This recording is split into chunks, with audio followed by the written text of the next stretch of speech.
Last week on the channel, we decided to see if we could make a better Mexican cerveza than the big Mexican breweries. So today we're taking a trip to the other side of the world and visiting Japan to see if we can take on the likes of an Asahi or a Sapporo or a Kirin Ichiban and see if we can make a better Japanese rice lager than the Japanese. Let's get started.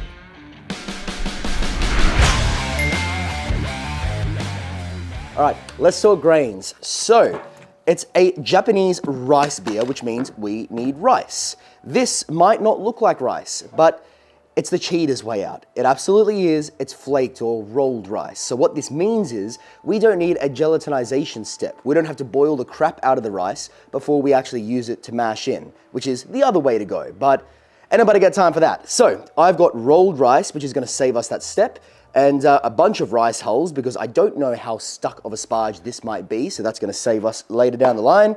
And then the rest of the grain bill is all Pilsner malt and a little bit of Gladiator. 3% Gladiator, 63% Pilsner malt, and the other 27% is rice. So let's start crushing this stuff up and then we can mix it both back together after.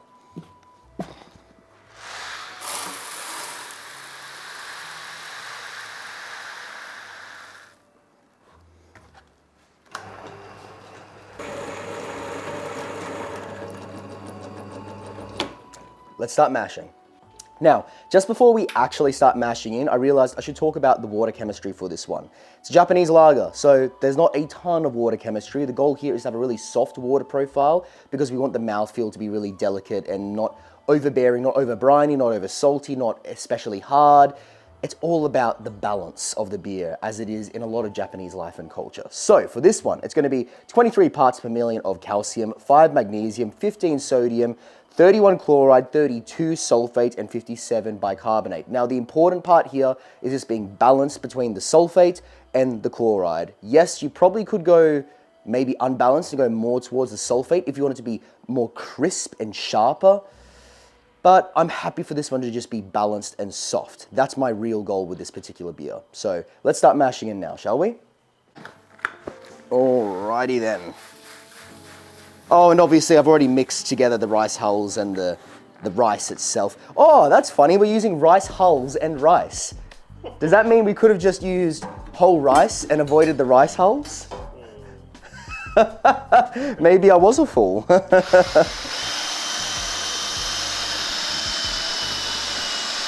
Now, briefly talking about our choices behind the grain bill for this one, it's correction from before, 62% Pilsner, 35% rice, and then 3% Gladiator / dextrin malt. Now, the reason for all of that, let me turn this off while I talk.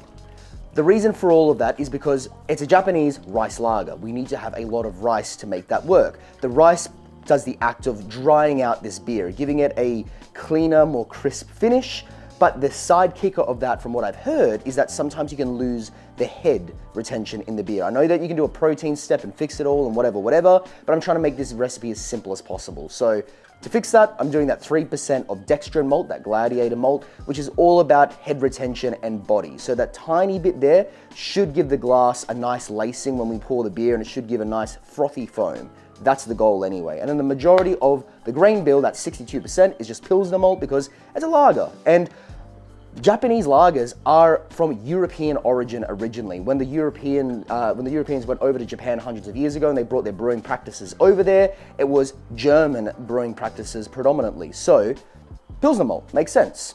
Now let's get the rest of this in here so we can start mashing. Now what I'm really hoping for here is that the final color of this beer is a really light straw to golden color. That would be ideal. And I want it to finish around 1.006. That would be a optimal target, a really, really dry, really crisp finishing beer.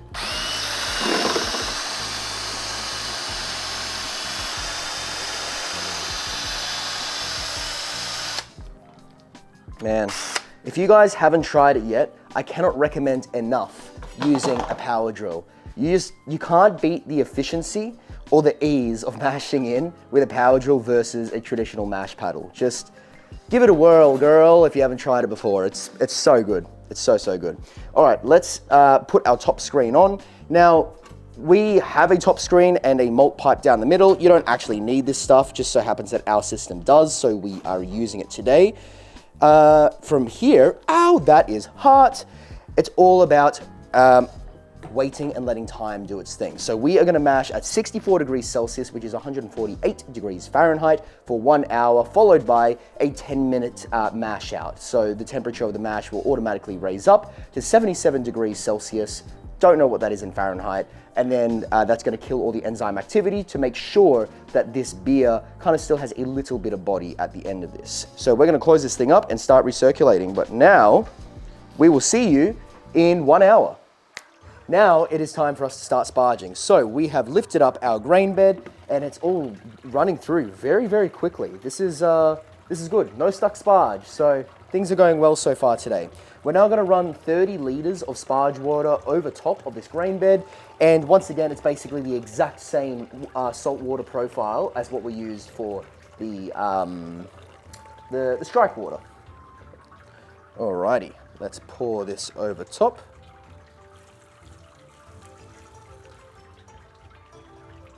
I suppose there is something that's worth pointing out now, and I'll make adjustments to the recipe afterwards, but I've just realized I didn't do any acid on the strike or on the sparge water. So, probably not a big deal.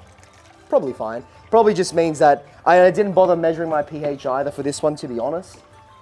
Should've, forgot, lazy, oops. Yeah. Should've dropped the pH of the mash at least, but you know, what can you do?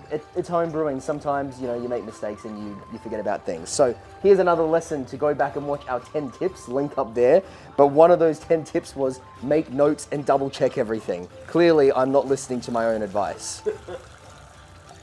All right, so I'm gonna keep running this water over top of this and letting it drain out. The whole purpose of this, if you're new to brewing, is just to wring out the sponge and squeeze those extra sugars out of the grain bed that are already holding all that residual sugar that's trapped in there. By running this water over top of it, it's just gonna pull all the sugar down with it, and we're gonna have a more efficient brew day. So once we're done with all of this all this sparge water going over top, we'll be ready to start boiling. And we're boiling, so we are ready with our first hop addition. So this is gonna be our bittering addition, and the majority of the IBUs, all 17 of them, well, this is gonna count for about 12 or 13 from memory, but this is 28 grams / 1 ounce of Motueka, and that is because I could not get my hands on Sorachi Ace. So Sorachi Ace is the Japanese hop varietal in all the big commercial beers like your Asahis and your Sapporos and what have you, but could not find it. No one seems to have it in the whole country at the moment. So the closest next thing that I could find in terms of flavor profile, IBUs, etc., was the New Zealand Motueka. So I've dropped that in, start your clocks. We'll then come back at the 55-minute mark to do our final aroma and flavor addition hops. But before that, I am gonna take a little gravity reading to see what we're working with for our initial gravity. Now, I wanted this beer, well, I want this beer to have an original gravity around 1.041 because I want it to be around that 4.5% kind of category. Let's find out what we're working with here though. So, dropping it down, we are sitting at a whole bunch of steam. I can't see anything. All right, we are sitting at 1.044. That's wild. That's identical to the starting gravity of the Mexican lager. Interesting. Apparently I'm a much more efficient brewer than I thought I was. These are both going to be slightly boozier beers. Anyway, that's all for now. We'll come back when it's time to do our flavor and aroma hops. Now it is time for our 5-minute hop addition, which is going to be 60 grams or about 2 ounces of Motueka once again. So, as usual, I wish I could have had the Sorachi Ace, but alas, the country seems to not have any on hand right now. So hops go in, leave this for another 5 minutes. At the end of that, we're gonna start cooling this thing down for yeast pitching inside the tank. And we are now cooling down to yeast pitching temperature, going through the counterflow chiller. No, the plate chiller, sorry. I mean, it is a counterflow, but it's a plate version. Same, but different. Anyway, it is now flowing through, so the cold water is going in here, the hot water is coming out here, and then it's flipped in reverse for the exhaust and the inlet of the actual wort itself. This stuff is actually looking fairly clear, so if you come and get a shot here, It's a really nice pale straw color, which is awesome. I wouldn't have minded it to be a little more golden than that. That's my alarm to come and check this. I wouldn't mind it be a little more golden than that, but we'll see what it comes out as the final product anyway. So once this gets down to a smidge under 20 degrees Celsius, ideally, we'll transfer it over into the tank and let the glycol chiller inside the tank take care of the rest to bring it down to around 14 degrees area for fermentation with this lager yeast. Back in a tick. We are now down at yeast pitching temperature, so it's time to transfer over into the fermenter. Our groundwater is actually a lot colder than I thought it was going to be, and it's coming out of that chiller at around 17 degrees Celsius, which is awesome. Also, full transparency, I have added 4 liters of water into this because the original gravity was a little high for the style, so I brought it down to 1.044, which should give us just about bang on a 5% beer, which is around about what Asahi is anyway. So happy days. It's the clone that we're trying to kind of sort of replicate. We're in the ballpark. Now, let's start transferring this over into the fermenter, and away we go.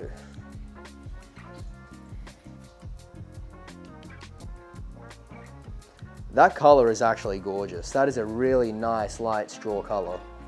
That's gonna make a very, very pretty beer once it's all cleared up. Should have mentioned at the start, actually, we might need to do another film and another cut. The original inspiration was to do like an Asahi clone, and I realized we have not mentioned it once throughout this entire brew day. So, yeah, future me is gonna pop into the video at the start and be like, we're doing an Asahi clone. Alrighty, it is time to pitch our yeast. So as with the Mexican lager from last week, this one is a culture of S23 SAF lager yeast. I plan on fermenting this around 14 degrees Celsius. I'm happy for this to ferment nice and slow so we get really great clarity, a really crisp, clear, clean finishing beer. But the whole point behind the S23 is I do still want a little bit of a fruity estery pop. And this yeast in the past has given me a great showing for that kind of flavor and aroma. So let's go ahead and transfer all of this in. You're gonna come over my head, I'll move to the side. There we go.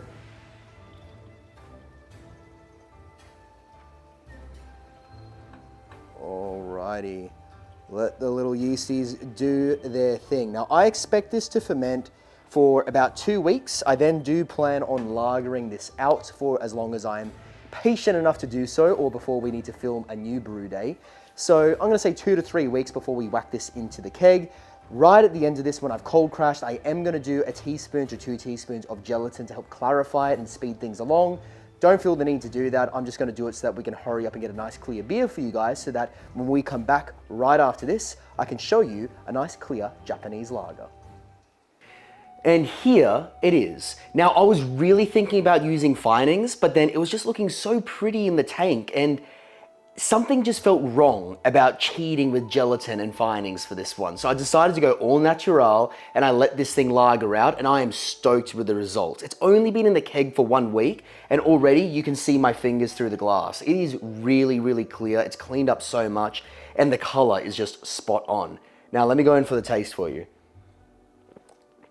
Oh, that's awesome. It's so light, it's so crisp and refreshing. It's got that slight sweetness from the Pilsner malt and that kind of little bit of sweetness that I'm guessing comes from the rice, almost like a honey kind of character.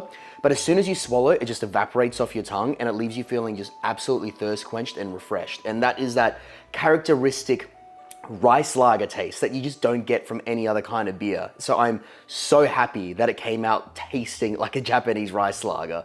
But does this beat the big commercial boys? Well, to get the answer to that one, you're gonna have to stick around to next week, because that's where we're gonna taste this against Sapporo, against Kirin Ichiban, against Asahi, as well as against the Mexican lager that we brewed last week. And we're gonna put to bed the test and the competition of which is the better lager, the Mexican cerveza or the Japanese rice lager. So we'll catch you guys next week. And as always, happy brewing.